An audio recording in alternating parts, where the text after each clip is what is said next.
Thank you to Carlos Kareem Whittam for providing us with this welcome. I want to hold space and extend a special welcome, in no particular order, to all Black people, African Americans, Africans, immigrants, Muslims, refugees, transgender, non-binary, gender-expansive folks, and gender non-conforming folks, femmes, queer folks, all people of African descent, undocumented folks, people living with disabilities, both visible and invisible, to renters, low-income folks, those who have been displaced or gentrified, those who are far from home, whether by choice or circumstance, those who have to send money back home, to all survivors, mothers and primary caregivers, those previously incarcerated, teachers, and a big shout out to all the organizers here on this call today.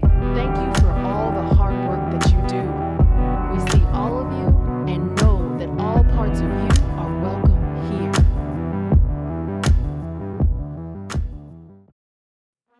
Thank you to the Native American Youth and Family Center for providing us with this land acknowledgement. We would like to respectfully acknowledge that the land on which we are gathering today is the traditional homelands of a diverse array of indigenous tribes and bands. Multnomah County rests on traditional village sites of the Multnomah, Cathlamet, Clackamas bands of Chinook, Tualatin, Kalapuya, Molalla, and many other tribes who made their homes along the Columbia River, and which is now home to a vibrant Native community representing over 400 different tribal nations. We recognize Indigenous peoples as the traditional stewards of this land and acknowledge the enduring relationship between the land and the people since time immemorial. We would like to respectfully acknowledge the areas that were once home to thriving, connected Black communities. The fundamental state of settler colonialism still exists today. Oregon was founded as a white utopian state, and colonialism has hit this area hard and is still doing grave damage in the form of gentrification and the displacement of Black people, sometimes as far as outside of their home state. Since Black people were forcibly brought to the United States in 1619 and enslaved, which was 400 years ago, up until today, oppression continues. We acknowledge the twinned dehumanizations of Indigenous land and Black bodies that were turned into property in the name of U.S. imperialism. It is also important to move beyond acknowledgement and reflect on your own history that brought you to this place. This displacement acknowledgement and the land acknowledgement demonstrates a commitment to beginning the process of working to dismantle the ongoing legacies of settler colonialism. There is a lot of work to be done. Thank you. Hello and welcome to the 2024 Reimagining Public Safety Debate for Black Portland, hosted by Imagine Black and produced by Labs. My name is Joy Elise Davis. My pronouns are she and they. I am a Black femme with dark brown eyes. My hair is blonde with shoulder-length locks. Today I'm wearing a purple sequin suit and I have a white blouse on. You'll notice I have some very large oversized glasses today and I'm wearing Black boots. As the executive director and president here at Imagine Black, I am super honored to be moderating this debate. This debate will unapologetically center Black issues. This event is for the entire Black community, especially those who feel disengaged in politics. This debate is narrowly focused on the public safety and offers a unique chance to hold candidates accountable to the needs and the demands of progressive Black Portlanders. During this debate, you will learn about our amazing candidates who are here today and hold some space for candidate accountability. It is really important to note for both the listeners and the viewers here is that this debate is not an endorsement. I am super excited to welcome these two folks to the stage. Let's do some introductions. So each person will have 2 minutes to introduce themselves. We're gonna ask that you give your name, your pronouns, and briefly describe yourself. This including your skin tone, your hair, your clothes, your jewelry, and honestly anything else of note for our visually impaired. And you know what? Let's start first with Timur. Will you please introduce yourselves? You have 2 minutes. Sure, my pleasure. Thank you for the opportunity. My name is Timur Ender, and pronouns are he, him. And I am 5'10", Middle Eastern descent, so I have a light complexion skin color. And I am balding, and I'm wearing a red button-down shirt.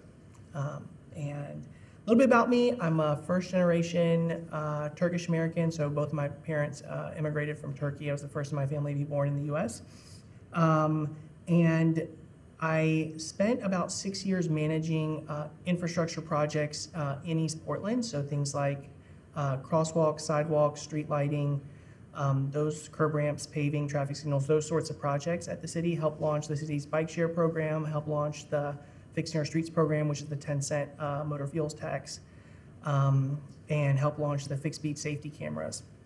A little bit why I decided to run. When I had to make a decision of August 2023 about whether to run or not, I was not confident there would be 3 people or at least 6 people in East Portland that shared my values.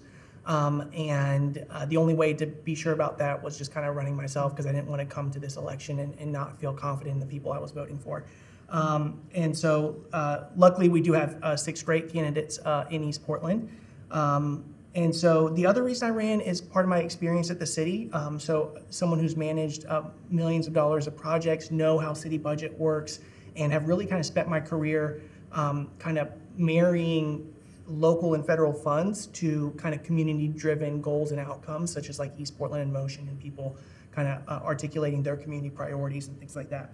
And then the other reason I ran was I felt like a lot of perspectives were missing from city government, whether that's working families, parents of young kids, immigrants. And so I felt like we needed more of those perspectives in decision-making spaces. So, so thank you for the opportunity. Thank you so much. Next, let's pass it to our second candidate. Candace, you have 2 minutes. Sounds good. Thank you so much for having me. My name is Candace Avalos, or Candace Avalos in Espanol. My pronouns are she, her. I am wearing a black and brown dress with a fun print. I have maybe milk chocolatey skin. I don't know what kind of color it is, brown skin. I have long curly black hair and am rocking a very cute red lip, just gotta say. And I have brown eyes. I think that's my description. As far as who I am, so I am also a first-generation American, so welcome to Team First Generation, apparently, in District 1, which I think actually reflects a good part of our community, too, and is a big part of why I'm running, similar to how Timur explained in his intro. I'm a first-generation American, daughter to Guatemalan immigrants and Black Americans from Southern Virginia. I started out in my career as an educator. It's definitely a big part of who I am and just my theory of change. And I began my first decade-long career in first teaching in high school level, English as a second language. And I am originally from Virginia. I moved to Oregon and Portland 11 years ago so that I could work at Portland State University. And that's where I started out working with the student government and the fraternities and sororities, teaching classes on civic engagement and leadership. And now I serve as the executive director of Verde, which means green in Spanish. And we are an environmental justice nonprofit working out of the Cully neighborhood in Portland, but also across Portland and across Oregon. I feel that I am running because not only do I love this city, but I have shown my love for the city by being part of our discussions and movements and actions to move our city forward, which I'm sure we'll talk more about in the questions. So that's a little about me. Thank you. Thank you so much. For those listening and watching, I'm going to tell you a little bit more about our format for our time together. So we are going to have 4 questions followed by a rapid fire section. What this will mean is we'll have opportunities for around 16 questions where the candidates can only say yes, no, or pass to some great stances and ideas. We would love to get some answers around to see where you line up. What we're going to be doing with those 4 questions is we'll have 15 minutes total. So we'll be able to kick it to one of you for 2 minutes and then the other person for 2 minutes, and then we'll have some open discussion. I'm going to do my best to follow up with you about some topics that I think are really interesting that I know our Black Portlanders are going to want to hear about. But then there's also an opportunity for us to kind of dive a little bit deeper just generally about some of the things that are happening. Let's get into question 1 because I'm very, very excited about this. Candace, we're going to go to you first. So in 2020, thousands of people marched and protested in the city of Portland, demanding racial justice. Some protesters called for police reform, while others called for defunding to drastically shrink the size of the police budget. Others called for complete abolition. Nearly 4 years later, some elected officials still think of police response when they hear the phrase public safety. We at Imagine Black, we believe this definition is just really too narrow. So I want to ask first, what is your definition of community safety? And what are your plans to reimagine public safety? And I'll go to you for 2 minutes, Candace. Sounds good. Well, there are many ways to define it, but I think what's most important to me about community safety is that our communities are safest when they're resourced. And that is a lot of what my platform speaks about, and it connects to all of the areas of our community, whether that's housing and homelessness, addressing, entrepreneurship, infrastructure and transportation, environmental justice for sure. And so to me, a community is safe when people feel connected to each other, when they have the resources to survive and be able to provide for their families. And then, when you have help or when you need help, you need somebody to respond to that, right? So there are various ways that we can enhance our modern public safety system to respond to different needs and ensure that East Portlanders in particular are getting the right response at the right time. I know we'll be talking a little bit more about Portland Street Response, which is definitely one of my ways that I would define a good solution to improving our community safety. But overall, I think that, we need to ensure that the city, who is responsible for building what I like to say hard infrastructure, and that's things like ensuring that our streets are safe, that they're walkable, that they're paved. Unfortunately, East Portland has very few paved streets, very few sidewalks.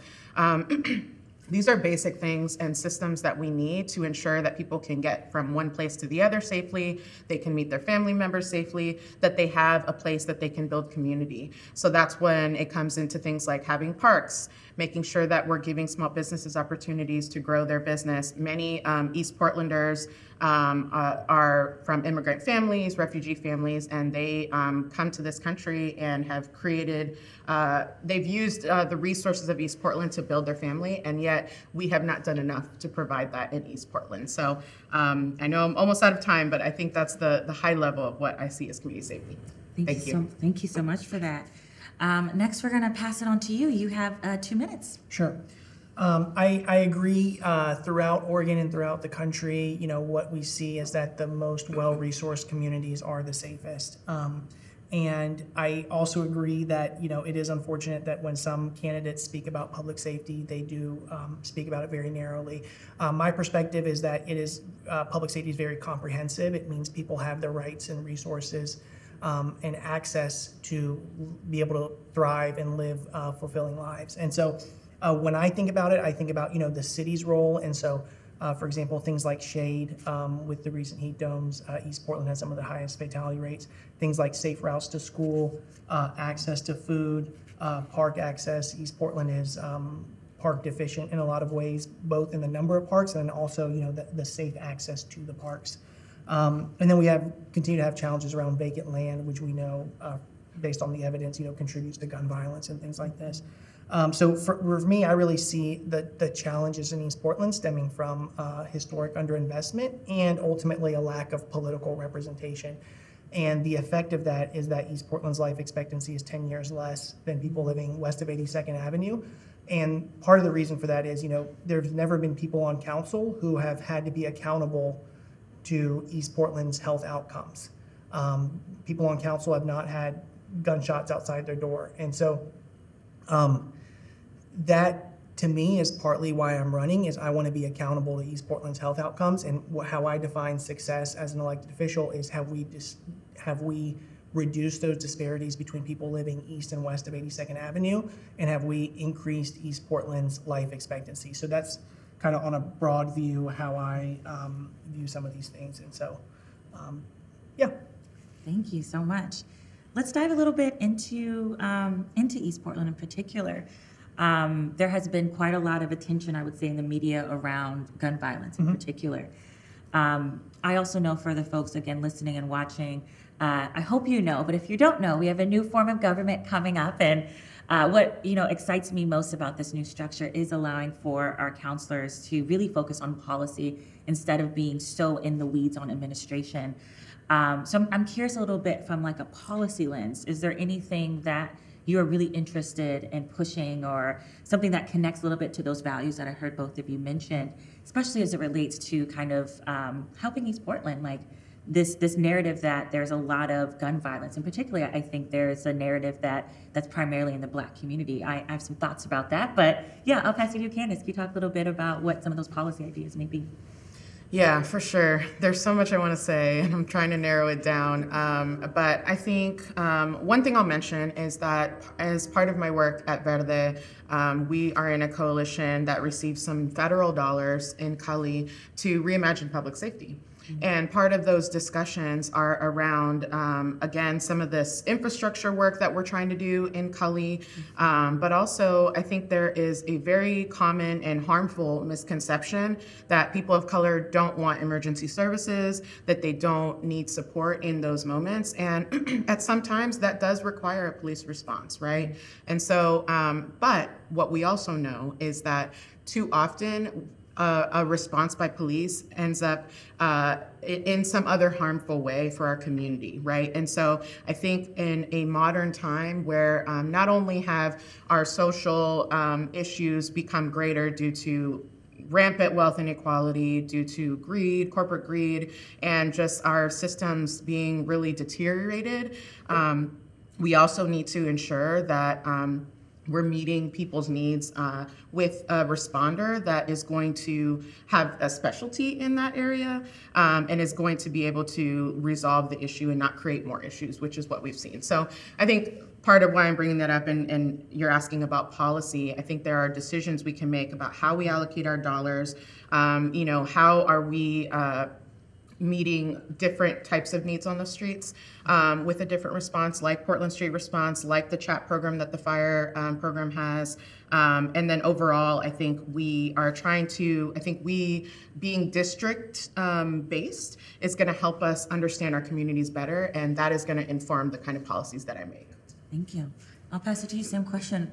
Any ideas around policy? Sure. I'll kind of start with a brief observation of East Portland. I managed projects there like paving and curb ramps and sidewalks, and we had one project that lasted a year, and during the course of that construction on that project site on 136th Avenue, there were 3 instances of gun violence.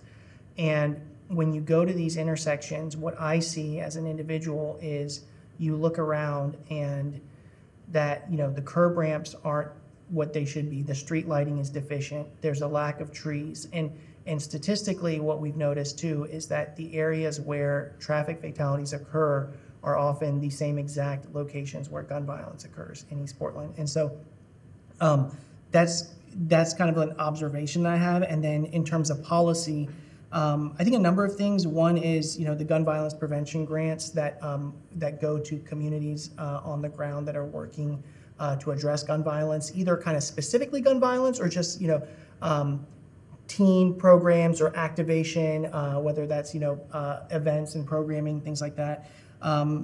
Oakland has seen success with a voluntary gun buyback program that allows residents to turn in their guns. There's opportunities for violence interrupters, and then the city has a ceasefire program that provides kind of case management to people who are most at risk of gun violence and trying to intervene there. And then I also really see a role in terms of the city for place-based interventions, so things like trees and street lighting. The city doesn't have the authority to make gun laws, and so I'm always focused on what is the city's role and how can the city have an impact in this world. And I think as it relates to gun violence, I think place-based interventions are critical. And then really, my vision is that we're looking at this holistically, so not just like an Office of Violence Prevention, but really, every single bureau has a role to play in gun violence, whether that is the Parks Bureau planting trees, whether that's PBOT, the Transportation Bureau, with lighting investments. And so that's really going to be my role, is like, what tools does each bureau has that plays a role in and touches this? Because ultimately, every single thing we can do, if it has an impact on addressing someone's life expectancy or health outcomes, it's totally worth it. Thank you. I'm going to pass it back to to Candace and expand upon a little bit more about these alternatives, and I would love to hear your thoughts on it. Then I also want to talk a little bit about this 2020 CRY, which was really focused a lot on the budget. And I know, Candace, I've considered you kind of a leader in the space of public safety for some time, whether it's through, I believe it was Oregonian, the series that you had, and other spaces through the city. I'm curious around how do we fund these alternatives that I hear both of you kind of mention, and how do we respond to community who really did cry for a different budget or a different budget process? Yeah, absolutely. Yeah, in 2020, actually, I was running for city council at that point, and then the pandemic definitely changed the landscape. And then right after my primary, actually, a few days later was when George Floyd was murdered. And leading up until that point, I was really one of the only candidates that was speaking about this issue, because I don't think enough people understand the intersectionality of our community safety issues as it relates to housing and environmental justice and all the other things that we're talking about. And so, I think that I'm trying to get back to what the question was, which I lost a little bit. A little bit around the alternatives that you spoke about, reimagining, and ideas around kind of how to make that happen within the budget. Yeah. Okay, thank you for the reminder. And so I think what was happening in those calls was not only people wanting us to redirect dollars into these other alternatives of community safety, but also really needing a critical eye on what the police budget was doing. Because here's the thing, the budget, it has a lot of police positions that are budgeted that they have not filled in many years. And I really am against holding our budget hostage and keeping it in a bureau that is not using it effectively when we could be putting it towards things like Portland Street Response. And in general, making sure too, because a lot of times that money kind of becomes a bit of a slush fund, and they are using it to purchase more munitions. And I say this as somebody who was also the chair of the Crowd Control and Use of Force work group at that time, and we were analyzing the protest response, which is a whole other tangent that we could go down. But it's really harmful, I think, that the city continues to not only increase that budget, they're taking it from general funding dollars, and then they're not using it. So why are we wasting money sitting somewhere in an account when we have real needs, like the kinds of solutions we've been talking about, violence interruptions, new first responders, things like that. So that's the kind of thing that I would advocate for. Thank you. Same question for you. I'm curious your thoughts around how to fund and prioritize this within the budget. As folks know, and maybe they don't know, we love to say that the budget is a moral document. It is a policy document. It's how we actually move a lot of these ideas into action. You spoke of some great alternatives that you're interested in seeing us try out. What does this look like for the budget? Folks asked for a budget change. Sure.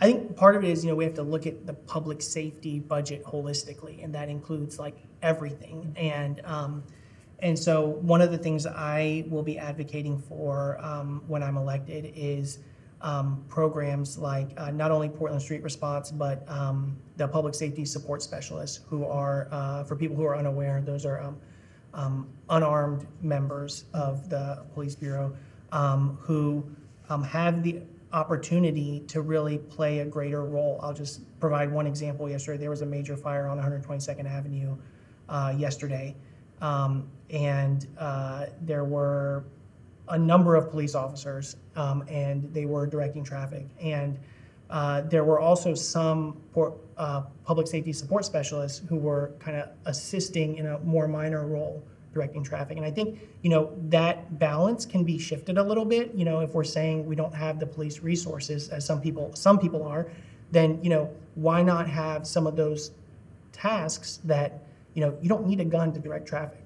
And so, why can't we have the public safety support specialists address things like that? And then, so kind of like my biggest kind of how the lens that I view this is really defining the scope of the police. And so, and ultimately that ends up saving us money as taxpayers, because, police are operationally and from a capital perspective the most the highest cost. And so the more we can move toward other kind of responses or tools in that kind of continuum, I think the better off we all are. Thank you so much. For folks listening and watching, I want to share a quick stat that I heard from our good friend Street Roots. They did a great article looking at the data of our Portland police, particularly diving in a little bit to the budget. Despite what you've heard, we have not defunded our police department. We've done quite the opposite. Anything that was reduced in 2020 came back, and not came back in a small way, but in a very, very drastic way.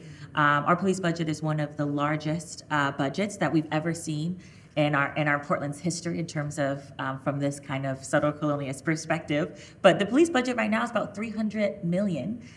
Just for context, in 2016, it was much smaller. We have seen a 42% increase. So it's 42% higher than it was in 2016. That's about $88 million that we've seen that increased since then. So we've not defunded. We've actually increased and funded quite a bit. And to your point earlier, there's still quite a lot of positions that are empty that could be used in other ways, that could be spread across.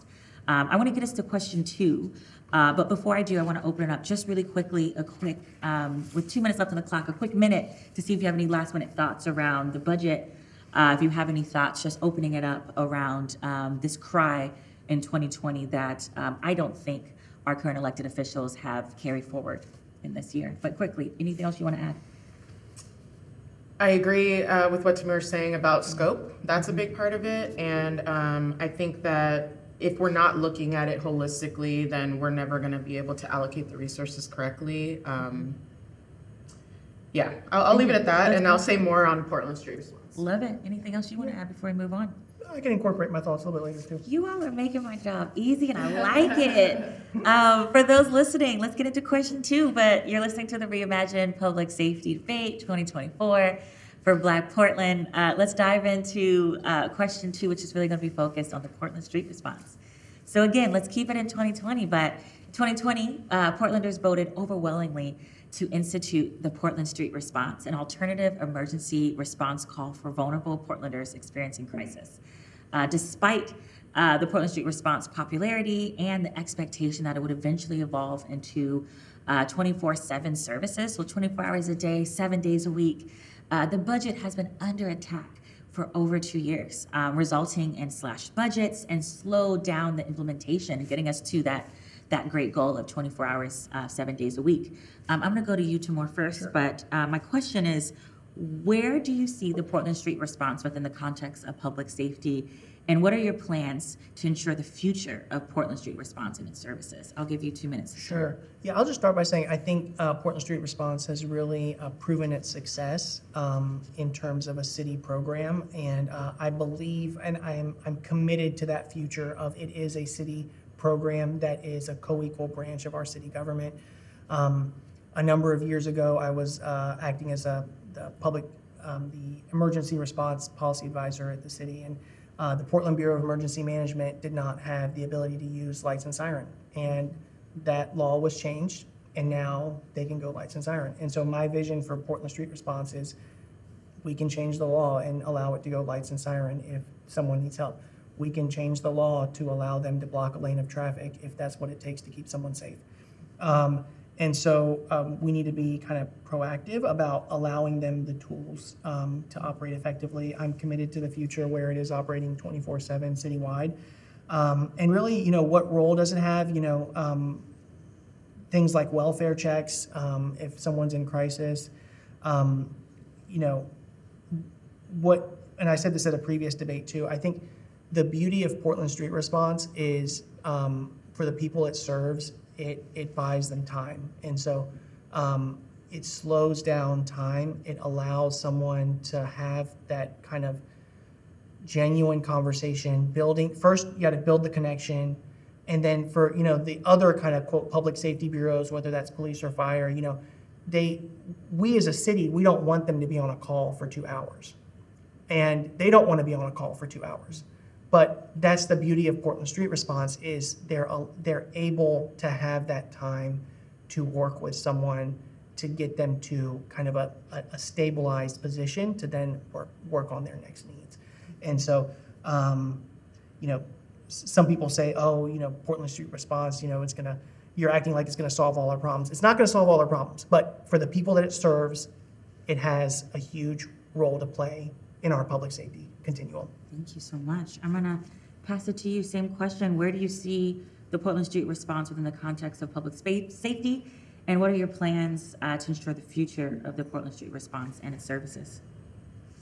Yeah, I'll pick up a little bit on what Timur was saying about the way that having a first responder branch that is co-equal with our fire and police, that also is allowing for the time that is needed to serve somebody that's in crisis.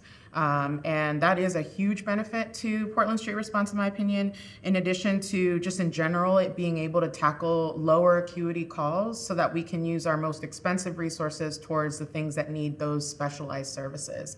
I think the other thing too, just to peel it back a little bit, is to really understand, like, what are the things that we're seeing on our street, right? And then what is the appropriate response for that? Because what I often get frustrated about is this general narrative that, interacting with the public is you have to go in with like some kind of guard, right? Like somebody that's experiencing a crisis, they are the victim in this situation, not the person responding to them, right? And so making sure that we are just kind of shifting our overall narrative on how we view what our communities need and what kinds of services they need and how to give it to them, I think is a big part of why Portland Street Response is a part of this reimagining public safety, right? Because we have built a system that has depended on force, it has depended on punitive measures, things that are draconian, and we know that humans, they need care, they need softness, they need attention, and they need unique specialized services, and that's just not the kind of toolbox that the police have. And so if we are continuing to make that the only blunt force tool in our larger society, we're going to continue to fail our community members. So that is the role that I see PSR playing, in addition to just largely being able to add to the capacity, because there are just more calls. I mean, we're getting thousands more calls every year, and we need to ensure that we're meeting that, because right now it's like we haven't even talked about the fact that response times are abysmal, and people that need help aren't getting it, and PSR is one way to strengthen that. Thank you. Very practical approach to it. Like it's not working. Let's make some changes. I would love to talk a little bit about that last piece you mentioned about the response time. You mentioned, and I think we're all in agreement here, like particularly East Portland tends to get the help last. And I think a lot of folks are even around the city who are not used to it. I would say, like, for a lot of people of color, we're used to that in a sad way. We're used to folks not prioritizing us when we need help. But it feels like East Portland is getting it quite a bit. I'm curious, any response to that, Timur, and even some policy changes that might lead to it. Yeah. Sure. So I was on a ride along with a police officer about 3 weeks ago. And one of the things I noticed is, she would get a call from dispatch, and what she would do is pick up her phone and then call the person and say, are you still needing a police response? Is this really an emergency? And I was just I was kind of impressed, because it was like she was kind of going to the calls by phone and addressing those, and most of the time it didn't need the police response. And so my question is, why is this police officer in her car, when, their job is really to dispatch and go, why is she doing it? Because, she was doing a great job of doing it, but, I think we need to take that back one step to the 911 center. And it's like, we need to be kind of more strategic and careful about where we're asking police to go. Why, if it's just a phone call, again, you don't need a gun to make a phone call. Why can't 911 be a little bit more strategic in that? And so I think for me, it really comes down to the matrix of how 911 is dispatching these calls. And, if there aren't alternatives like Portland Street Response, then that kind of, I guess, then everything just ends up going to the police. And so again, I'll give you another example from this ride along. We were sent to an 11-year-old child who just was kind of running away from home. Luckily, the police officer I was with, recognized, we shouldn't be going to this call. And so she, I mean, if she's realizing it, how do we get it to the point where the system also realizes that, right? The system needs to realize that. She realizes it, I realize it. When, again, an 11-year-old child, why are we sending someone with a gun to go there? It just does not make sense. And so the more we can be strategic with our resources and, the common sense thing we all realize, the job of city council is to institutionalize those on a systemic level. Thank you. Seems like a lot of synergy across the table here around response time and putting our dollars and resources towards solutions that seem to work. I'm gonna pass it back to you, Candace, see if there's anything else to add since you kind of started this conversation around kind of not just the Portland Street response, but other ways from a policy perspective to increase the response times, particularly in East Portland, which again doesn't always get the services they deserve. Yeah, I mean, I think one observation in general for me about East Portland, and I think our communities in particular are familiar with this, is being both over and under policed.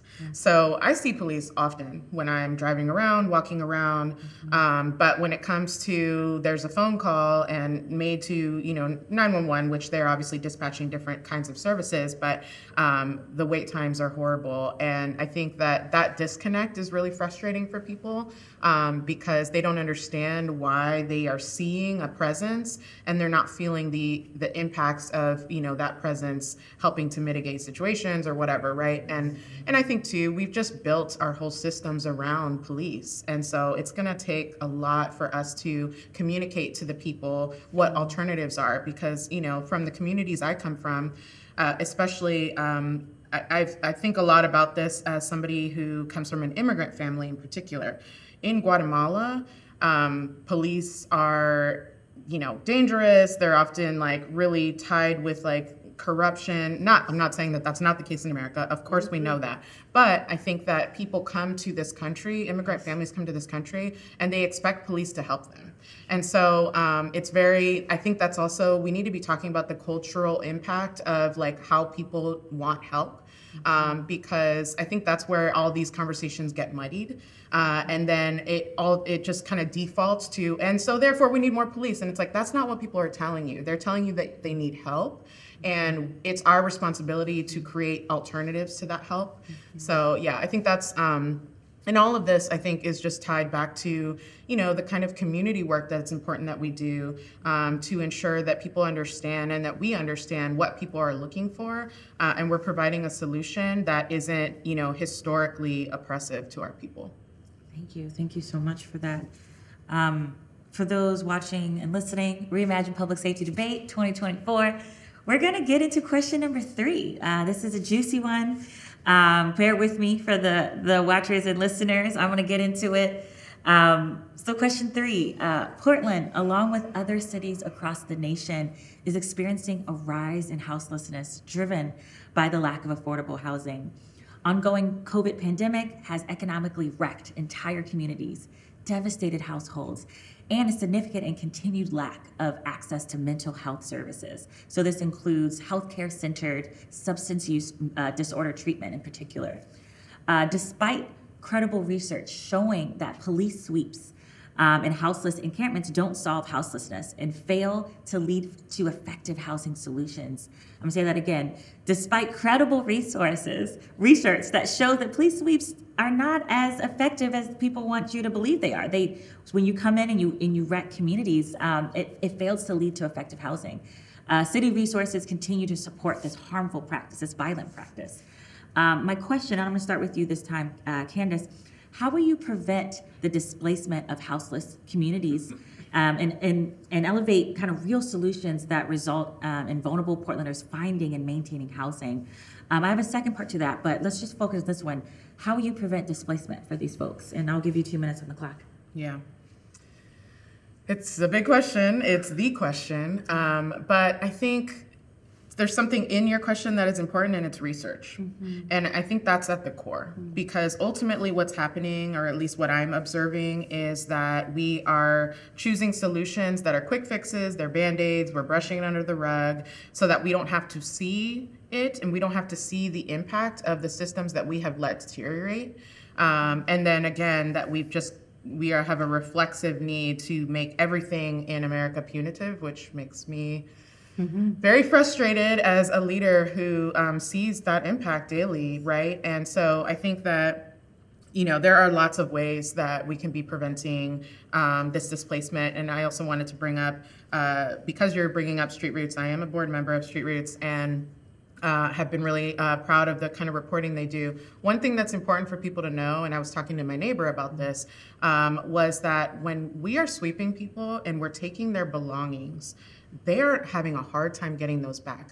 We're sweeping people's birth certificates, their family photos. We're sweeping them away from just like their family heirlooms, things that are precious to them. Imagine if somebody came into your home and saw, you know, your things and just grabbed them all, took them somewhere. You already don't have resources. You already don't have a way to get around, right? And you're just at your lowest, and then they take everything from you. Imagine the toll that is taking collectively on your psyche and on everybody, right? So that's the thing that makes me most upset about sweeps, in addition to all the other things. But like, how do we expect people to bounce back when we literally take all their possessions and we take away their dignity? That is never going to be a solution that's going to solve homelessness, right? So, you know, I could say a lot more. I only have 10 seconds. It's always tough in these kinds of settings because there's just like, I just want to get into it. But I think the core of the message here is clear that like, we know that the sweeps are just adding more harm and trauma, and that's the last thing we need. Thank you. Thank you so much. I'm going to, same question, pass it to you, Timur. How will you prevent the displacement of houseless communities and elevate real solutions that result in vulnerable Portlanders finding and maintaining housing? I'm going to give you 2 minutes, and then we'll circle back to the part Sure. two. Yeah. You know, I'm always thinking about big picture with housing. You know, I'm a strong supporter of Portland Neighbors Welcome Inner East Side for All campaign, which seeks to increase density in inner Portland, in areas that have better transportation, great tree canopy, and low displacement risk. You know, what I'm seeing at my kids' school right now is people are moving from inner Portland to outer Portland, and then East Portland has the greatest displacement risk in the city, and then those people are then pushed to Troutdale. And so if we can stabilize inner Portland in terms of kind of that displacement pressure to outer Portland, I think that's going to make a big difference. And then I'm a proponent of social housing, where the government itself builds housing. You know, the market is, you know, dominated by very few actors, which leads to less competition. If you look at like who's building houses across the United States, it's a very small number of people. And so I think it's so small that the FTC is kind of suing to stop mergers. And so there is a role for the government of kind of providing its own housing as well. And then I'm someone who's going to be advocating that we don't put all of our eggs in one basket, that we have to have a range of solutions, a range of housing options, that whether it's housing first or shelters, you know, one size isn't going to fit all. And so maybe this doesn't work for you, but, you know, permanent housing with supportive services does. It's like, great, let's make that work. And so and then I've also advocated for a comprehensive review of city-owned land that can be deemed surplus and turned into housing as well. The city is one of the largest landowners in the city. And another thing that we can do is I will be someone who advocates for housing vouchers and union contracts so that the people working and serving the city of Portland have the ability to you know, start a life here and really afford to live in the city that they work.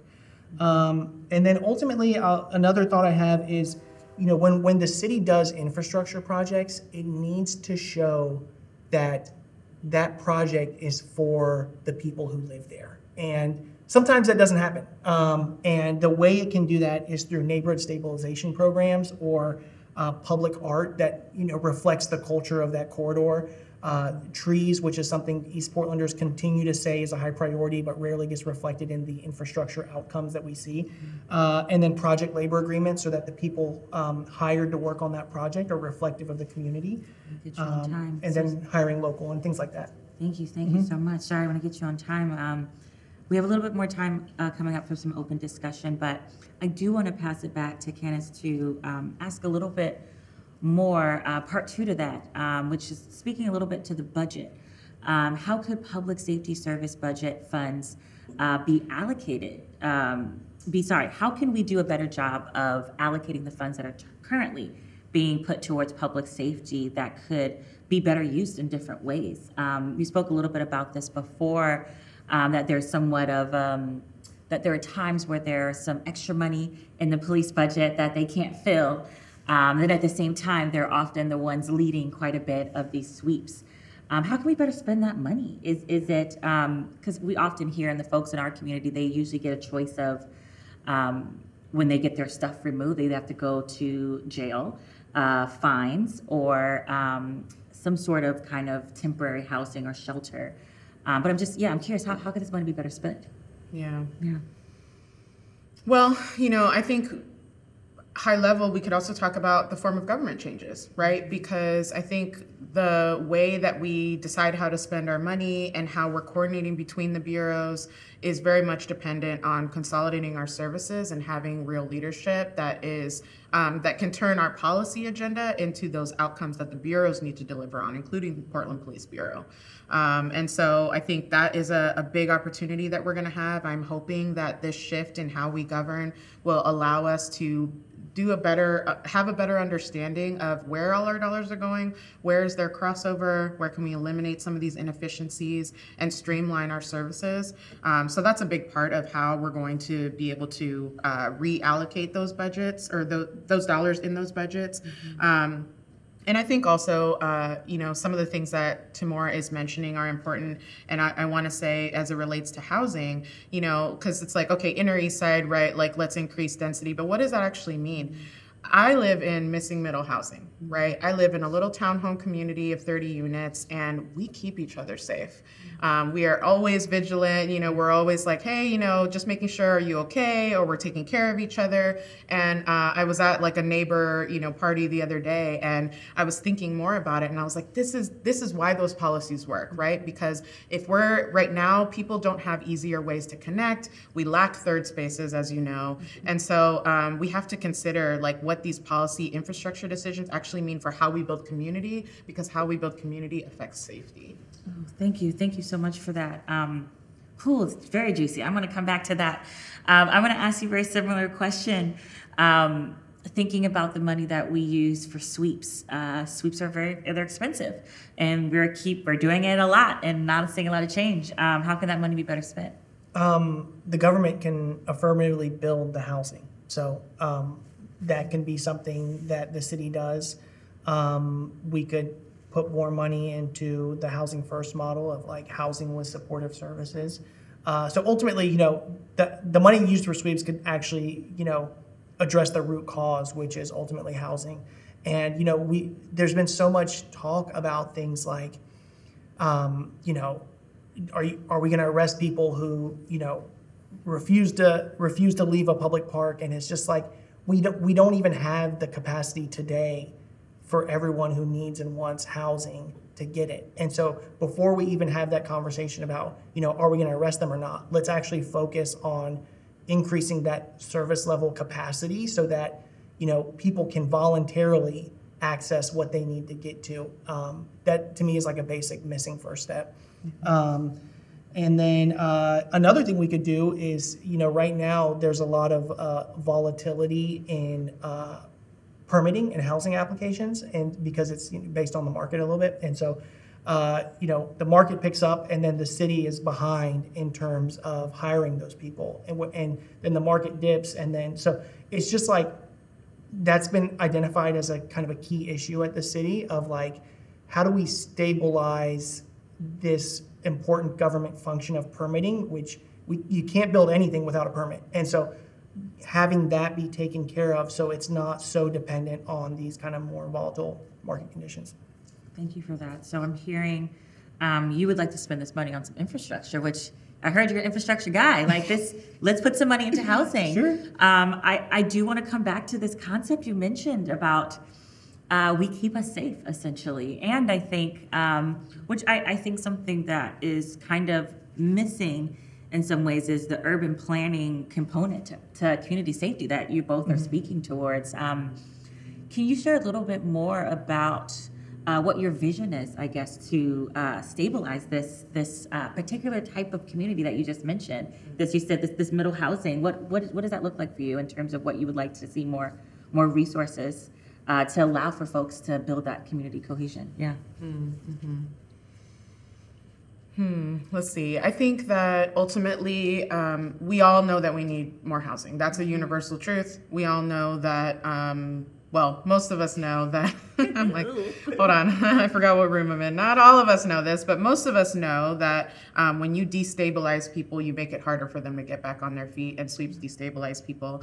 And then also, I think we all understand that, as far as keeping each other safe, like that, we're having kind of just a national crisis of loneliness, of disconnection, and we really need to think about how infrastructure helps solve those things, because when you put people closer together, when you put resources near them, you don't create these food deserts, right? When you make sure that kids have sidewalks to get to schools, when you are enhancing all of that infrastructure with programming in collaboration with our partners, and also remembering that there is so much funding we are leaving on the table by not being efficient and asking for those dollars and delivering on those outcomes. And so I think it's our responsibility as the city to be bringing in new revenue in addition to also reallocating our revenue. And I think that there's lots of barriers, as we've been talking about, but ultimately my view as far as what I think we need is just we need leaders that are going to make better decisions about how to allocate those dollars, and that are using that urban planning lens and are able to also bring in people on the ground. Because the other thing that frustrates me, and I'm sure frustrates many of us who work in community-based organizations with our communities, we are not relied on as experts of what we need. And that is a big area that I think the city has failed us, and I'm very eager to change, especially now that we're going to have districts. I think that'll help us build better connections with the CBOs working in East Portland to make sure that we're making these services connect to the infrastructure that we're building, and then all of that tying back up to our community safety. But ultimately, we keep us safe. What that means is if we're going to keep each other safe, we need to have ways to build our community infrastructurally as well as just program-wise. Thank you for that. For folks listening, we are diving into our third question within the Reimagine Public Safety debate, really talking about houselessness and the displacement that we're seeing with sweeps, and some infrastructure, I think, some alignment here around how we could be spending some money differently to building up the communities that we care about and that are vulnerable. I wanna ask another question, a little bit off book, but relates to the subject before we go to question 4 of you all. It speaks a lot to this thing I mentioned very quickly, that for a lot of folks, they have 3 options when they're getting swept. It's going to jail, it's paying a fine, or it's going to a shelter. And it was a hot topic in terms of our current city council debating, particularly that fine piece. If you remember in the news, there were a few commissioners who are running for mayor who were really big on making sure people are fined for being in poverty, essentially, which is, yeah. Where's the money going to come from? Where's the money going to come from, Renee Gonzalez? Where is it going to come from? But I'm asking in this moment because we are also seeing, we're seeing folks particularly die in jail right now. And there is a partnership between the county and the city as it relates to how we do, the joint office of houselessness, like how we actually are looking at this, how we're thinking about folks who are most vulnerable, whether or not moving them into a jail system or finding them is actually a solution to the problem. So I guess I'm curious to know where you both stand on moving folks into these systems, like just to get it on record. Where do you stand on this discussion right now that I think has really been driven by certain folks in media, but also city councilors and other candidates around the best thing we can do right now is just get them off the street, even if that means jailing them, because that's where they're going to get their treatment. A little bit biased there, but yeah, I'm going to pass it to you. Sure. So as someone who's worked in city government and managed $30 million of streetscape projects, when you work at the city or, you are an elected official, one thing you realize very quickly is that you're not dealing with an unlimited amount of money, is that your financial resources are constrained. And what that means is you have to make decisions on how to strategically address the outcomes you want with the money and resources and staff and budgets that you have. And so, my perspective is, again, if you're sending someone to jail, that has cost, whether it's, the cost of police, the cost to hold them in jail, the cost of the the apparatus of the district attorney.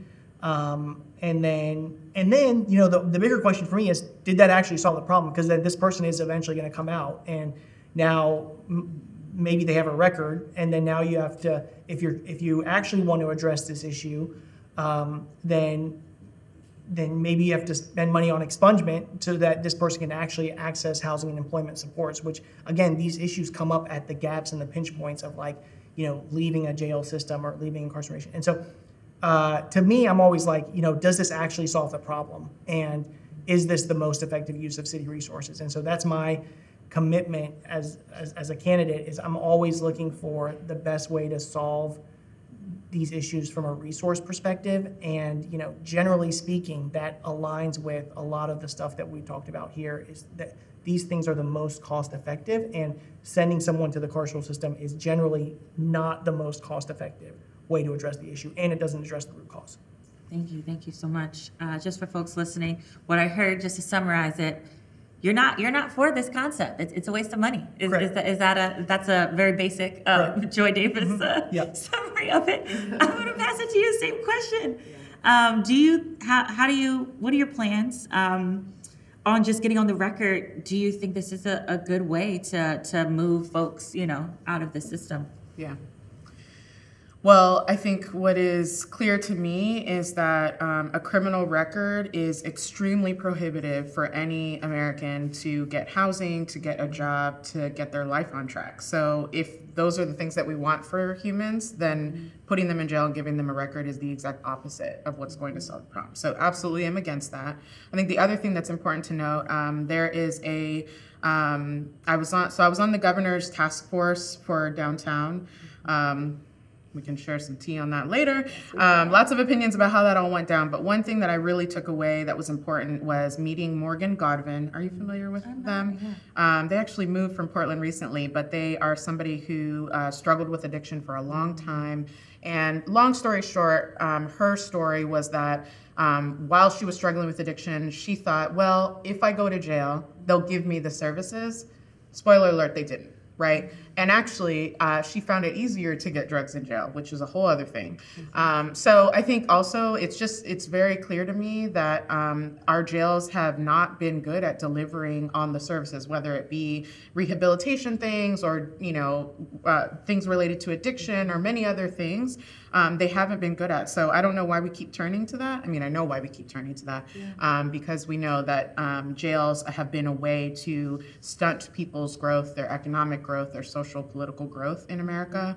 And so I am against that concept in general. If we want to give people help, jail is not the place to get help.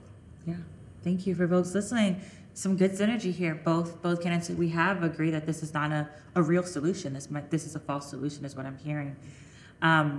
Before I go to question 4, because we have a little bit of time, I think it connects quite a bit to what's happening at the state level. Particularly, I think folks have used Portland as an example of the recriminalization of minor drug infractions here. And for folks, we'll put some links in our captions, but just looking at some research, what we found in the research is that surprise, surprise, jailing folks is not the best way to get them treatment. We also, a big shout out to our movement building team, really wanted to make sure it was on record who's going to be impacted most by this policy and rolling things back to the war on drugs. And surprise, surprise, Black folks in particular are going to really feel the burden of the fact that now because folks who are because of, I have some choices, I'm going to be careful here, but what we know is that Black folks are going to be impacted most, houseless folks are going to be impacted most, that if you are poor, you will be judged. And we know that drug use is happening in all forms, all, you know, across the income bracket, different households, different races. We are all dealing with this in this moment. And it feels like right now, if you're poor, and particularly if you're Black, you're going to be jailed for it. And it seems like I'm hearing that you all don't believe that jail is the best way to get that treatment.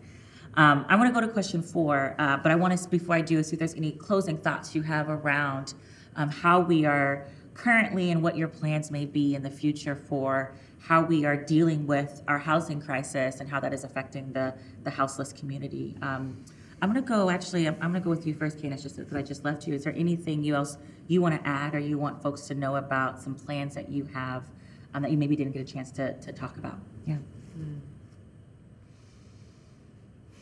Plans that I have around addressing homelessness? Is that the general question? Mm-hmm. Yeah. I mean, I think that we've spoken about the spectrum of, or the continuum of sheltered housing, right? Mm-hmm. And I think that what bothers me the most too about the conversation of should we jail people who refuse shelter, we have never and still don't have shelter for every person that wants it. There are many people that are dealing with homelessness who want services and they're not getting it. So focusing on some small group of people that might be resistant to the option that you're providing, which by the way, we need way more options for, it just feels like that is not my value, that is not my theory of change. So I think that we need to really assess why do people refuse certain services or shelters or whatever, and figure out what they actually want. It just makes me angry because I'm like, I don't understand why we keep saying we tried nothing and nothing helped and we're going to try nothing again. And, so I that's just kind of the spirit that I'm coming with. Of course, there's plenty of like policy ideas that I have, and definitely check out my website, CandaceForPortland.com. But I think more so what I want to communicate to your viewers are like where my values lie. And I think my values are clear that when people need help, we need to actually provide them that, not systems that have notoriously oppressed our people. Thank you so much for that. I'm going to pass it to you, Timur, for any last minute thoughts on the crisis that we have. Anything else you want to share with viewers? Sure. I'm always thinking, who is the most appropriate entity to do this work, right? And so we wouldn't ask firefighters to build a sidewalk, right? That belongs with the Bureau of Transportation to build a sidewalk. And so my reason for mentioning that example is, the job of the jail is to hold someone and feed someone and keep them in their custody. They're not great at, these other supportive services that we all desperately seek. And so my vision for that is kind of more like mobile outreach teams that meet people where they are, and kind of almost like a community health model. And whether that's, things like Portland Street Response, or even it's probably more appropriate for the county to do in terms of like they have the more public health space. So I'm always thinking about like who is best equipped to address this issue. And sometimes it is a city branch and sometimes it's not. And so that's just another reason why I think, sending people to jail is not the best option. So thank you for that. Let's move on to question 4. This is our last long formatted question. This is also a good juicy one, so I'm going to set the stage for us. But for folks watching, listening, Reimagine Public Safety debate hosted by Imagine Black and produced by Labs. Let's get into question number 4. So in a recent public meeting on violence prevention, City of Portland evaluation specialist Ryan D'Ambrosio reported that gun violence in Portland has dropped 22% since 2023. Ryan highlighted that there is a 38% reduction in Black gun violence victims over the past year. The city is attributing that overall decline in shootings to the success of gun violence prevention programs that received funding from both the City of Portland as well as statewide allocations of the federal pandemic funds. So what we've seen is that there is this entity, this organization that was formed in partnership or carried on in partnership by the nonprofit POIC and the city's Office of Violent Prevention, and it's called Healing Hurt People. They offer counseling and outreach to community members at risk of gun violence, including victims of gun violence. So my question, I'm gonna start with you first, Timur, is how will you prioritize the continued funding and success of community-centered programs that have proven to prevent crime? Sure. And I'll start kind of big picture. One of the reasons I ran for office was the city was not funding the next round of EPIM, which is East Portland in Motion. And really for people, just for context, is that was people in East Portland coming together and saying, these are all the transportation projects we want, whether it's a bike lane on this street, sidewalk here, crosswalk here. And then more importantly, what they did is they prioritized those projects. And then that eventually got approved by city council in terms of that plan. And then council's role was then to fight for elected officials to fight both at the city level and state level of getting those resources for this kind of community-driven plan of what people wanted. And so that is all to say, I'm a believer that the community knows best what they want. And, my job is to kind of create those systems that allow the community to articulate their needs. And then my job as an elected official is to basically to fight for those resources. And so what I also know is that when gun violence occurs, the city spends tens of thousands of dollars, often within 30 minutes of, police response, fire response. And these are, as Candace said earlier, precious, discretionary general fund dollars that can be spent on anything. And so anything that we can do upstream is huge in terms of prevention. And that's only the city's budget. I didn't even mention like the ambulance and the district attorney apparatus, all that stuff that comes afterwards. So anything we can do to prevent gun violence or that bullet being fired, I think is just going to be huge, both in terms of the human cost and trauma of it, but also the taxpayer and the city budget element of it as well. Thank you. I'm going to pass it over for 2 minutes. Just say the question again is, how will you prioritize the continued funding and success of community-centered programs that have proven to prevent crime? Yeah. Well, first, these are good numbers, and I think it does speak to the fact that when we invest in these community-based programs, they give us the results we're looking for. Because I'm not seeing these kinds of numbers when we look at police's impact in our community. They're not producing those numbers because it doesn't work, right? And so I think that we need to be clear-eyed about what is actually making a difference and doubling down on that. I think also, we can't, I think the elephant in the room is poverty and the fact that we live in a country that aggressively criminalizes poverty while also expediting more people to become impoverished. And so that is why, we're talking, Timur and I keep bringing up these whole systems because these are the root causes. And if we're not prepared to address the root causes, then we're not ready to solve the problem.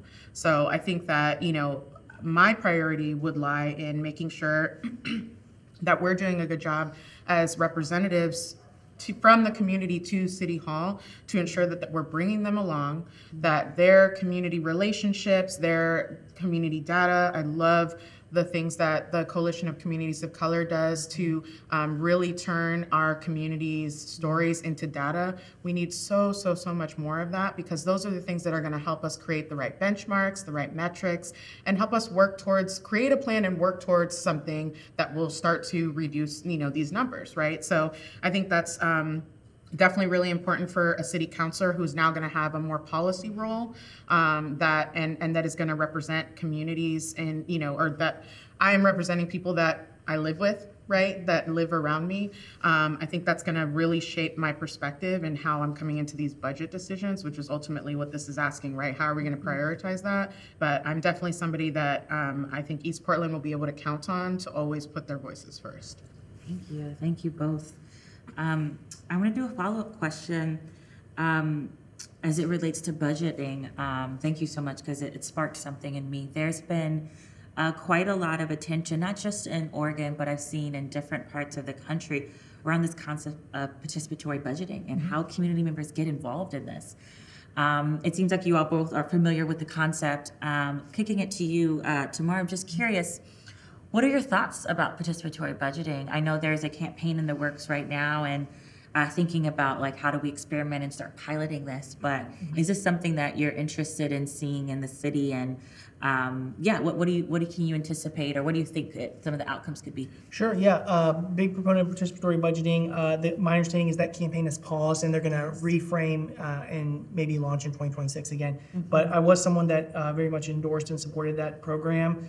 And really, I see it similar to the East Portland in Motion program I mentioned earlier, which is, any community member can submit a project, and then what happens is city staff help scope those projects and help determine kind of rough cost estimates, and then kind of package them into a title and then something that can be more bite-sized and can be voted on. And so the benefit of things like participatory budgeting is, it expands the pool of who's able to vote on something. And so it could include people who are not citizens, people under the age of 18, because, it's a city program. We can design it however we want.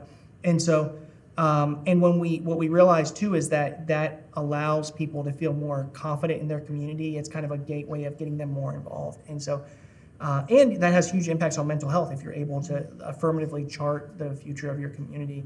And we see, from based on other cities, how things like parks and shade and playgrounds have been just so important for kids and families that have been kind of neglected. And then I'll kind of end my time there by just also going back to this question, because I think it was important that I remember this, this was a hard-fought decision on council. And there were people, there was a political decision that needed to be made.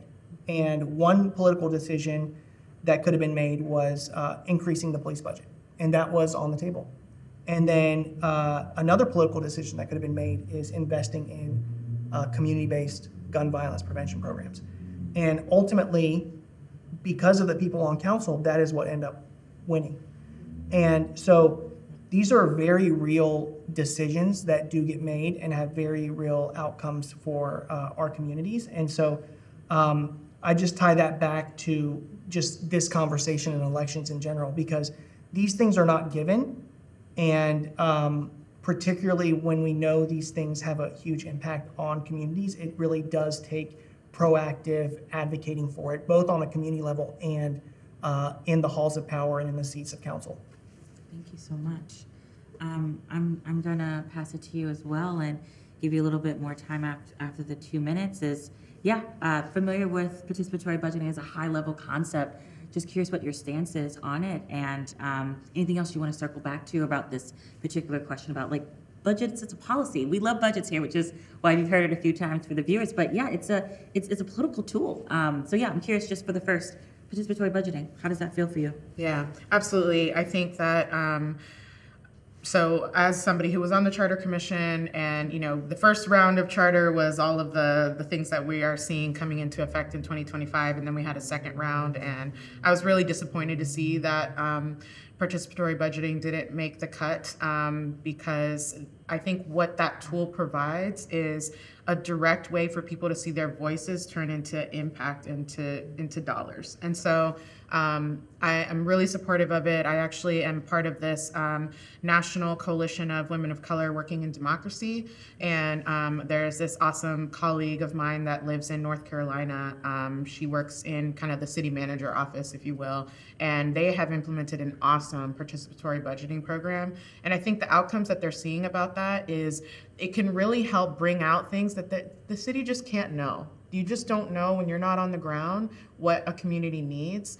And, as somebody like many of us here who has sat through long hours of testimony, waiting to talk, has sent in emails, has tried to lobby members of the council, and we know it's been such a barrier, right? And I think part of it, honestly, is just because of the way that the government is structured. Our council is not designed currently to provide the kind of constituent services that would require, or that would make something like participatory budgeting really successful. So I'm hoping this government transition will help with that overall. But yeah, I'm supportive of that. I think ultimately we need to create better ways for the people to see their voices in our decisions, and totally love that last point that Timur made, because all of these are decisions, right? Making that decision to put more money here versus here, and this is the outcome that we're seeing, and that is why we're running, right? Because I feel, or at least why I'm running, is because I feel that too often those decisions have turned to measures that are proven ineffective, that hurt my communities, and I'm ready to come in and make some different decisions. Thank you so much, both of you. For those listening and watching, we are diving into question 4 for the Reimagine Public Safety debate. This is feeling like a really great synergy between, it's feeling more like a conversation. I know, can't we fight? I know, y'all just making it so easy for me. Save your energy, there's people ready to fight. There's some folks. And I'm very excited about this synergy. And there's something that, since we have some time, I want to ask about that. It's a little bit off book here, but I know you both are really embedded into the current city. So you may know a little bit more about the community safety office that we have. That was also something that came out of 2020. Just going back to that first question, you both kind of hinted and prioritized that street, or maybe the second question, that's, the street response team really should be seen almost equal as our police and fire. My question to you is, there's a lot of kind of change happening with the city structure in terms of, folks being bundled together under their deputy and things are moving around. I'm gonna go to you first, Timur, but what do you see the role of this community safety office? You spoke a little bit earlier about how community safety should be embedded in every single bureau and office. Is that the role of this particular office? I say that because many of our members sometimes are like, what is this office? What do they do? We average community members, we have no idea what that looks like. Sure. What is your vision for this space? Sure. And I love going back to the 30,000 foot level. So I'm gonna start there. It is, first of all, just a huge privilege to be able to have this conversation. And I mean that because in most other countries, as Candace and I, first generation immigrants, police is handled at the federal level. Mm-hmm. So if I have an issue with police as a person, I go to my mayor, who then the mayor is like begging the president for, police reform or whatever, right? So this is something just very unique to the U.S. that we have local control over local police, and if we don't leverage that in the way that in terms of our community outcomes and desires, then I think we're missing a huge opportunity. And what we've seen is, a lot of cities across the U.S., programs like Portland Street Response really are the future for public safety. And so going back to the question, the role of the Community Safety Division is, taking that big picture view. And I think that's partly, Community Safety Division has a number of things that it does. One of those is the Safe Blocks program, which I mentioned earlier in reference to place-based interventions to gun violence, whether that's street lighting or street trees or, the evidence-based things that we know has a positive effect on gun violence. And so I think I really see them, not necessarily the implementer, because I think, PBOT is still going to be doing the ones who are like installing the streetlights, but really kind of the overseer and the strategic vision. And really an example that I can point to related to this is, in 2016, the city came up with the Vision Zero action plan, right, of trying to reduce traffic fatalities. And while the Transportation Bureau was in the driver's seat, it had very clear action items for every single bureau. So for example, for Bureau of Planning and Sustainability, they regulate the trash haulers. And one of those action items was to put truck guards so that when a big truck turns, it's less likely someone gets caught under it for bike pedestrian safety. And so I think that's really what I would like to see the vision of the Division of Community Safety is, align those action items for every single bureau of what is your role in this and how can we help you so that we're all marching forward together. Yeah, thank you so much. I want to pass it to you. Same question. Just what do you see the charge of this division? Yeah. Mm-hmm. Well, first, I'll take a moment to thank former Commissioner Joanne Hardesty, because she was the reason that they created that division. And I think her vision for that was a precursor to what Charter's vision is. Because the goal of that division is to see all of the bureaus that touch community safety. Sure, it touches all of them, yes. But there are obviously, the first responder bureaus, right?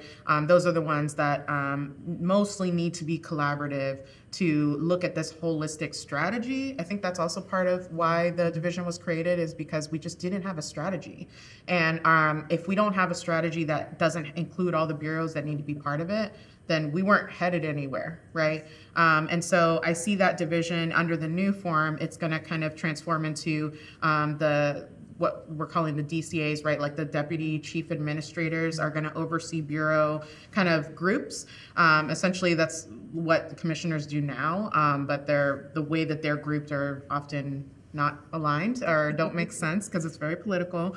So I think being able to take the politics out of like how the bureaus are working together and really grouping them in their things that make the most common sense will help us create that like holistic strategy. So that's the ultimate goal. But I think the other goal needs to be like how we're leaning further into these community resources, community leaders, community organizations that are doing that work on the ground, because ultimately the city, it shouldn't be their job actually. They're not good at it, but it shouldn't be their job to know exactly what the community needs. Their job should be to to find those resources, find those, bridges within our community and bring that information back and then use it, thoughtfully, and then make these political decisions to reinvest dollars in places that are proving to have these outcomes, right? Like, and that's, I think my approach going into this is like, how are we actually putting together benchmarks? As a former educator, I love me a rubric, I love some way to measure success. And that's what I think the city has not been good at. And I'm hoping through my leadership as a counselor, but then also in collaboration with the mayor's office, to be able to create some better strategies and benchmarks so that we can actually work towards our goals. Because I think right now, the reason that it's not working is because we don't have clear goals. Thank you both for that. Whew. We are getting to my favorite part of this conversation, which is our rapid fire. I want to thank you both for that conversation and diving deep into the first 4 questions. I know I learned so much more about both your values and your plans for the future and your vision. It was nice hearing that imagination and how you're going to do that work into action. So thank you for that. So this next section, there's 16 questions. I'm gonna ask it, and then you can only answer yes, no, or pass. We're gonna be somewhat fast. I'm gonna do my best to point to you so that way we can make sure you know who's going, but it should go really fast. So I wanna collectively take a little breath because I'm about to say some words. You know what? I think let's start with you, Candace, since we started with you Timur first for the rapid fire. Whew. Let's go. So my first question is, will you pledge not to accept contributions from police, prison, and the incarceration industry, not to seek their endorsement, and to publicly reject their independent expenditures? Yes, no, or pass? Yes. Yes. Thank you. Going back to Candace, do you support investing in a quality, affordable housing to strengthen and make communities safer? Yes. Thank you. Yes. Thank you. Next one, do you support investing in living wage employment opportunities to strengthen and make communities safer? Yes. Yes. Thank you. I'm going to switch the order up this time. Do you support investing in public transportation to strengthen and make communities safer? Timur? Yes. Yes. Thank you.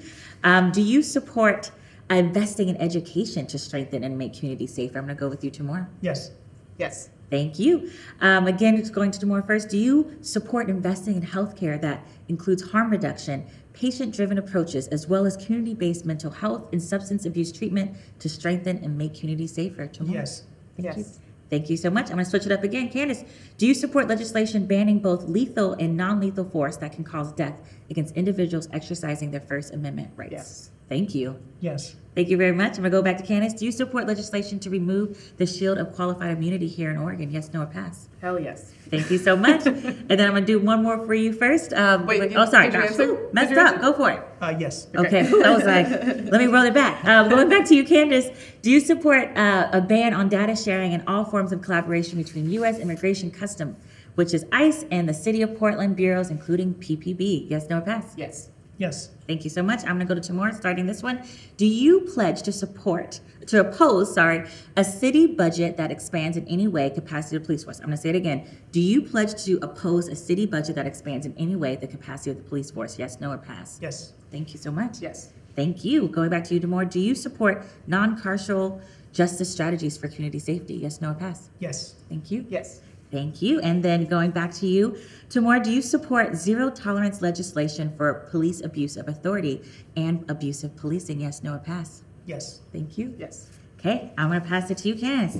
For the next one, do you believe that the violations of property should never equate to the violations of human life? Yes. Thank you. Yes.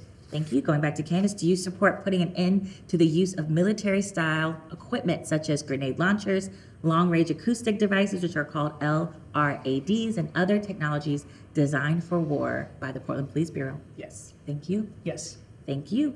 And then getting one more, Candace, do you support the ban on facial recognition and predictive policing technology and other intrusive and discriminatory surveillance forms by the Portland Police Bureau? Yes. Thank you. Yes. Okay, and I'm going to pass it to you, Timur, for this next one. Do you support allocating resources to our most vulnerable community members, like the houseless community, in ways that are not linked to over-policing or criminalizing poverty? Yes. Thank you. Yes. Thank you so much. That's it, y'all. Woo. Ooh, it's always a fun one for that one. I am so appreciative of both of you. This was lovely. This felt really I don't know, I feel really energized, particularly about this district. So I want to thank you so much for your time. I want to ask you just where can folks find a little bit more about your platform? How can they follow what's going on? Maybe volunteer? I'll pass it to you. Yeah, well, thank you so much for this opportunity. This is an issue that I care deeply about and feel that I have been leading in with my community. And I think it's important that we get more leaders in City Hall that can understand holistically how we should be addressing community safety.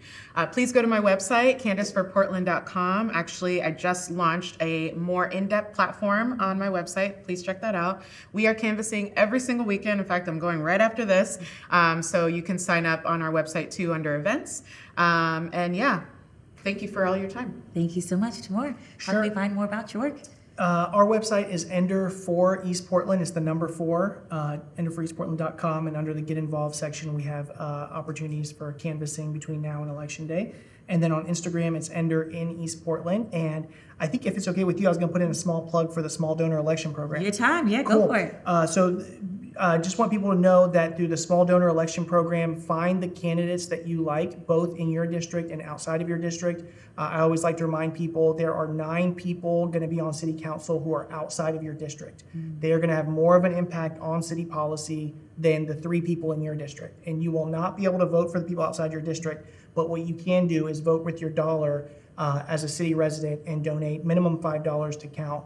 And that gets matched by the city and allows candidates like Candace and me to get to the next tier of matching funds, whether that's 250 or 750, which then allows those matching funds to come. So it's a very strategic tool that a lot of city residents have and may not be aware of.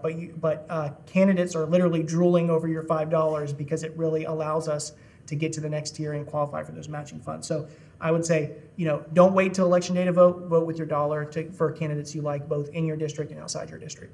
Thank you for that. We love it, a good democracy plug. I can't stress enough, y'all. Thank you so much for being here. Thank you for the folks watching and listening. Thank you to our amazing candidates, our film crew. Thank you to the volunteers and staff to make this day possible. This was really amazing. I want to remind folks, another quick plug is that democracy is not a one-time event. We need folks to get involved all year long. Like, there's so much happening, as you heard today. There's so much that is being really focused on our candidates, our elected officials to implement, but they need to hear your voices. So just remember that we need you. We need you desperately.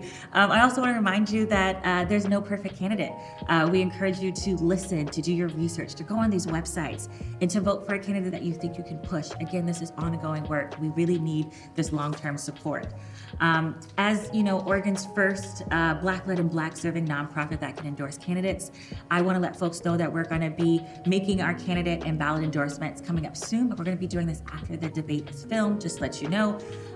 If you could check out, if you go to Imagine Black's endorsements, if you visit imagineblack.org/vote, you'll see all of our endorsements, both ballot measure and candidates. You'll learn a little bit more about your different spaces to drop off your ballots. But I want to make sure I do that plug because there's a lot more you can dive into. But thank you all. It's been a pleasure moderating, holding some space with you all today. I want the folks to remember that a new world is waiting, a new Oregon is waiting. We just need your help to build it. So thank you very much, and I hope you have a great day. At Imagine Black, we envision living in a city that loves Black people. We imagine a world where every Black person has the rights, resources, and recognition to be part of a thriving, resilient, and connected community. We are freedom dreamers. Now is the time to invest in Black liberation and self-determination. Your support is critical to this work. A donation to Imagine Black helps us maintain our capacity to affect change in the Black community. Your contributions can help us build Black voter power, advance the call to reimagine our public safety and criminal justice system, and push for a just transition from an extractive economy to a regenerative economy. We all have a role to play in the movement for Black liberation. Go to imagineblack.org/donate. Please give generously. Together, we will turn dreams into reality.